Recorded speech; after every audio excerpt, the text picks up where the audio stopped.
আজকে আর দেরি করিনি, একদম ভোরে ভোরে ঘুম থেকে উঠেছি। পরীর আজকে নতুন প্রাইভেট আর কি যাচ্ছে, তো সেই কারণে একটু উঠলাম।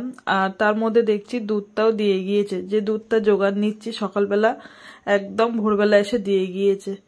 তো একেবারে দুধটা জাল দিয়ে নিলাম, আর এঁটো বাসনগুলো একেবারে মেজে নিচ্ছি।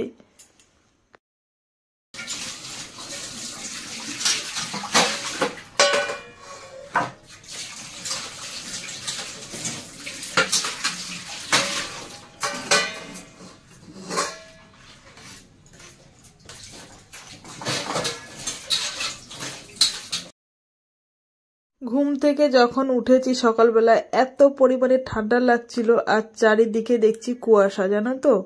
তো যখন দেখছি যে এত ঠান্ডা লাগছে, কাজ করতে পারছি না, একটু ভয় ভয় লাগছিল। যেই একদম উঠোন ঝাড় দেওয়া থেকে শুরু করেছি বাসি কাজ, আর এত গরম লেগে গিয়েছে, সোয়েটার খুলে ফেলেছি দেখো। এখন কিন্তু আমি স্রেফ একটা গায়ে চাদর দিয়ে কাজ করছি। আর রান্নাঘরে যখনই আমি ঢুকি না কেন, যেহেতু ব্যবসার কাজ করি, উনুন ধরায়, মোচা কাটি, আলু বসায়, কাঠ নিয়ে আসি, তখন না গরম লেগে যায়। তো সকালবেলা উঠে যখন আর কি কাজে হাত দিই, তখন একটু ঠান্ডা লাগে, কাজ করতে করতে গরম লাগে। তো যাই হোক, এইসব কাজকর্ম করতে করতে না একটা কথা মনে পড়ে গেল, তাই তোমাদের সঙ্গে একটু শেয়ার করি আমি। তো দেখো, আমার এদিকে বাসন পুরো মাজা কমপ্লিট, মেজে উপুর দিয়েছি। এবার একটু ঘরের দিকে যাব। ভাতটা বসিয়ে দিলাম, এবার যাব ঘরে বিছানা তুলতে। কেননা শীতকালে তো বিছানা একটু তুলতে সময় লাগে, বালা পোষ আছে আর কম্বল আছে। আর আজকে ভাবছি একটু বেড কভারটা চেঞ্জ করবো, অনেকদিন হয়ে গেছে বেড কভারটা চেঞ্জ করা হয় না। এই মাত্র পড়ি আসলো আকাশ ক্লাসের থেকে, এই দূর আঁকা বলছি বারবার, পড়তে গিয়েছিল আজকে, নতুন প্রাইভেট ছিল, পড়তে গিয়েছে, পড়ার থেকে আসলো। টিফিন বানিয়ে দেবো আজকে, যেহেতু ফুল স্কুল ক্লাস হবে, তো চাউমিনের মতন আর কি বানিয়ে দেবো ম্যাগিটাকে ডিম টিম দিয়ে। তো গুড মর্নিং বন্ধুরা, কেমন আছো সবাই? আশা করছি ভালো আছে, আমি তো খুব ভালোই আছি। তো চলো এখন থেকে ভিডিওটা শুরু করে দিলাম, ভালোবেসে দেখো, অবশ্যই ভালো লাগবে। এদিকে জ্বালাটা খুলে দিচ্ছি, কেন জানো তো, ঘর না একদম গুমোট মতন হয়ে থাকে, ওই কারণে তিনটে জানলা। এদিকে জ্বালাটা পরে খুলবো, আগে বিছনাটা পুরো তুলে নিই, তারপরে খুলবো।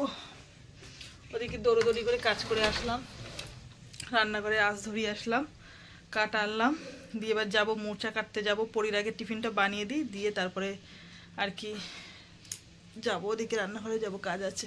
তো চলো আগে বিছনাটা তুলে নিই। তো যেটা আর কি তোমাদের সঙ্গে শেয়ার করব, একটু বলি রান্না করতে করতে।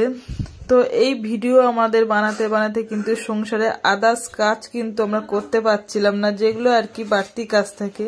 রান্না বান্না ছাড়াও কিন্তু সংসারে আমাদের অনেক কাজ থাকে, তো সেই কাজগুলো আস্তে আস্তে আমরা ভুলে যাচ্ছিলাম। ভিডিও করতে করতে মাথার মধ্যে এমন একটা অস্বস্তি ভাব এসে যায় যে আদার্স যে কাজগুলো করতে গেলেই যেন একটা বিরক্তি ভাব লাগতো। তো এইভাবে আমরা যদি চালিয়ে যেতে থাকি, তাহলে আমাদের সংসার, সন্তান, বাচ্চা কিন্তু সব নষ্ট হয়ে যাচ্ছিল। কিন্তু তাদের দিকে একটু খেয়ালই করছিলাম না, যেটুকু করা সেটুকু করে দায়িত্ব মতন করে দিয়ে আমরা কিন্তু ছেড়ে দিচ্ছিলাম। কিন্তু এখন থেকে ভাবছি ওই ভুলটা আমি আর করব না, আমি আমার মতন করে সংসারের কাজকর্ম সব চালিয়ে যাব আগের মতন। ভিডিও যা হওয়ার তাই হবে, প্রতিদিন আমার যেভাবে আমি থাকি সেটাই তোমাদের সঙ্গে শেয়ার করব আমি। আর ভিডিও তো অবশ্যই করব, তোমাদের সঙ্গে শেয়ার করব, কিন্তু আগে আমার সংসারে কাজকর্ম করব, যেভাবে আর কি আমার সংসারটা বাঁচিয়ে রাখা যায় সেভাবে করার চেষ্টা করব। তারপরে ভিডিও নিয়ে আমি মাথা যন্ত্রণা করব, কারণ এইভাবে চলতে থাকলে কিন্তু সত্যি আমার সংসার, সন্তান, বাচ্চা সবই নষ্ট হয়ে যাবে। কারণ আমি আস্তে আস্তে বুঝতে পারছি অনেকটাই কিন্তু আমার বেখেয়ালি হয়ে যাচ্ছে, বাচ্চার প্রতি একটা বেখেয়াল হয়ে যাচ্ছে, যে ওর যে একটা দায়িত্ব নিয়ে সকাল থেকে যে একটা মায়ের একটা স্নেহ ভালোবাসা যেন কোথা দিয়ে আস্তে আস্তে সরে যাচ্ছিল আমার কাছ থেকে, সেটা আমি নিজে থেকেই বুঝতে পারছিলাম। ঘর বাড়ি একটা যত্ন, পরিষ্কার পরিচ্ছন্ন, সেটা কিন্তু আমি আর সময় পাচ্ছিলাম না। সব সময় ওই মাথার মধ্যে একটা অস্বস্তি ভাব সব সময় যেন রয়েই থাকতো কাজের মধ্যে, এই কখন ভিডিও করব, কখন ভিডিও বানাবো, এই করতে করতে না সত্যি সংসারের দিকে একটুও আমার খেয়াল পড়ছিল না। বন্ধুরা, এই কথাগুলো তোমাদের সঙ্গে আমার শেয়ার করার কথা ছিল, তো আমি একটু শেয়ার করে নিলাম। আর পরীর জন্য কিন্তু আমি সকালবেলা একটু টিফিন বানিয়ে দিয়েছি, সকালবেলা বলতে ওটা স্কুলের জন্য টিফিন বানিয়ে দিয়েছি। আর এদিকে তো গরম ভাত আর তরকারি আছে, সেটা দিয়ে ওকে খাইয়ে দিলাম। ও ও খেয়ে স্কুলে চলে গেল। তারপরে আমি ভাবলাম যে সংসারে কিছু কিছু বাড়তি কাজ থাকে, সেগুলো কিন্তু সময় পায় না। সত্যি কথা বলতে ভিডিও নিয়ে এত পরিমাণে মাথার মধ্যে টেনশনে পড়ে যায় যে এই কাজগুলো করার সময় পাই না। সময় পেলেও না তখন মনে হয় না এই কাজগুলো করি। তো আমি সত্যি আজকের থেকে ভেবে নিয়েছি যে আমি সমস্ত কিছু মাথার থেকে সরিয়ে দিয়ে আমি আগে সংসারটা মন দিয়ে করি, তারপরে কিন্তু আমার ভিডিওর দিকে আমি মন দেব, কারণ এইভাবে আর চলা যায় না।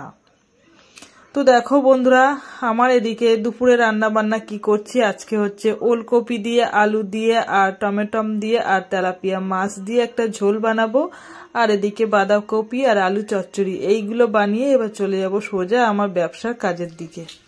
তো এখন বাজে হচ্ছে রাত 12টা বাজে, আর এই মাত্র দোকান থেকে বাড়ি আসলাম।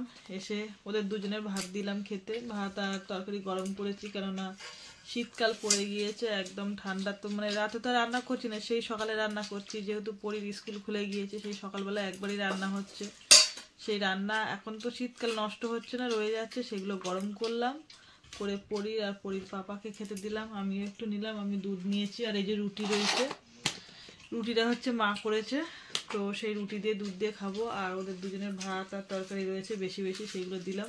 আমাদের বেলা ভাত আর তোমার রুটি আর তরকারি। তো যাই হোক বন্ধুরা, শরীর আর পাচ্ছে না, কেননা সেই সকালবেলা উঠেছি। আজকে সকাল সকালই ওঠা হয়েছে, যেহেতু পরীর আজকে সকালবেলা টিউশনই ছিল, তো সেই কারণে ওর জন্য আমারও উঠতে হয়েছে আর কি। তো সেই উঠেছি, এখনো পর্যন্ত বিছানা কি জিনিস তাকায়নি। সেই যেভাবে বিছানা দেখো সেভাবে সকালবেলা ভাঁজ করে রেখেছি, সেইভাবেই রয়েছে। পরিও শুইনি, আর আমরাও তো শুতে পারিনি। তো যাই হোক বন্ধুরা, আজকে রাতে খাওয়া দাওয়া শেষ করব, আর এখানেই ভিডিওটা শেষ করব। আর শরীর পাচ্ছে না, এই মাত্র তো বাড়ি এসছে, এসে ইচ্ছা করছে না যে দুটো খাই, কিন্তু না খেলেও তো শরীর চলবে না। সারাদিন পরিশ্রম করার পরে যদি দুটো পেটে না দিই, কিন্তু সেটাও আর হবে না। তো যাই হোক বন্ধুরা, আজকে ভিডিওটা এখানে শেষ করছি। তোমাদের যদি ভালো লাগে তাহলে একটা লাইক দিও, আর ভালো না লাগলে কিছু বলার নেই। তো চলো, আজকের মতন সবাইকে গুড নাইট, টাটা।